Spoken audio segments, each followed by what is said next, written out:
я не відношусь до неї як до якоїсь війни. Я відношусь до неї як до праці. Я ж сюди прийшов працювати. І своїм рідним я теж так же казав, що ну, там, не потрібно мене там заздалегідь там хоронити. Я туди йду не воювати, я йду просто працювати. І я не йду туди помирати, я йду працювати. Тобто, ну, я себе так ну, налаштував.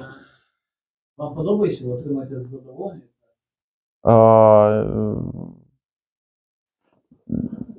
Мені складно відповісти на це питання, ну, якщо чесно.